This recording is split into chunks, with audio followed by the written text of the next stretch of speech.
Est-ce qu'il faut s'intéresser à vente unique? C'est ce qu'on va regarder dans cette vidéo. Pensez à vous abonner à la chaîne et activer la cloche si ce n'est pas déjà fait. On commence tout de suite avec le cours de cette action qui capitalise à environ 117 millions d'euros, donc une small cap. Attention à la liquidité sur le dossier.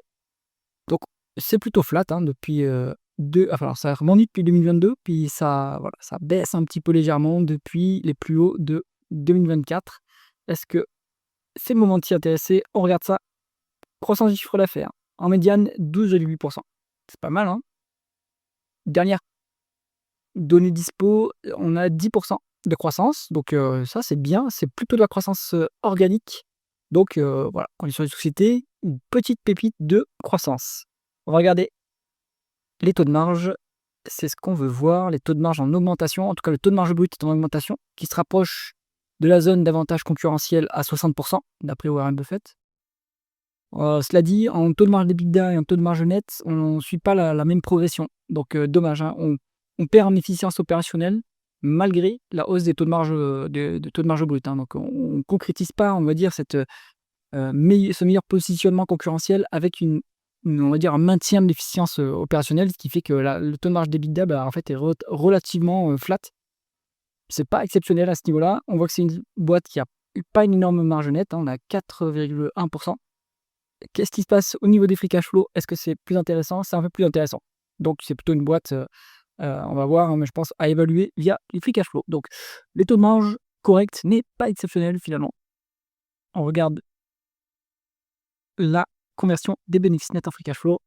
Oh, il y a une bonne équivalence, donc c'est pas mal. On arrive à bien convertir les free cash flow les bénéfices nets en free cash flow. Donc on pourra utiliser le PER pour valoriser l'entreprise. On va regarder la rentabilité. Pas mal, hein. 18,3 en médiane, 15 à l'heure actuelle. Donc on est sur une rentabilité qui est plus forte que la croissance organique. Donc on peut s'autofinancer sans trop de problème sur ce dossier, qui est sympa. Ce que je regardais, c'est est-ce qu'on est un BFR négatif sur cette entreprise? Non, on est quand même un BFR positif, mais pas très élevé. Donc bon, voilà, on a une bonne rentabilité supérieure à la croissance, donc on peut s'autofinancer sans problème. On est cash net en plus sur le dossier, donc ça c'est bien. Ça dépend ce qu'on va faire du cash. Est-ce qu'on va le rendre aux actionnaires? Est-ce qu'on va l'utiliser pour faire une acquisition? Donc il faut regarder la politique d'allocation du capital du management. On regarde la rémunération de l'actionnaire maintenant. Hop, dividendes et les actions. Alors, 3,5 en rendement d'actionnaire, c'est sympathique, complètement soutenable, vu qu'on a un tiers de free cash flow. Il y a un petit peu de mise en circulation d'actions. Donc il faut voir, est-ce que ce sont des actions, est-ce que c'est l'autocontrôle ou est-ce que c'est de la dilution à proprement parler? On regarde le treasury stock, alors ils le mettent en négatif, donc je ne sais pas vraiment ce que ça veut dire. C'est étrange, bon. Donc il faut voir si ça c'est lié à de la dilution pour de l'actionnariat salarié ou pour de la rémunération des managers. En tout cas, on aimerait que ça soit flat. Mais bon, la rémunération d'actionnaire reste quand même intéressante à ce niveau-là. Donc, bon petit dossier quand même jusqu'à présent. Si on regarde la valorisation, on va se mettre un ratio court-bénéfice. On est à 16 sur une médiane de 16,7. Donc, vous n'avez pas vraiment de décote. Mais bon, allez, c'est une société de croissance. Donc, normalement, on valorise ça avec des multiples forward. Ah là, on est quand même surcoté par rapport aux anticipations des 12 prochains mois. Peut-être que les analystes s'attendent à ce qu'il y ait une accélération de la croissance. Donc, faut voir.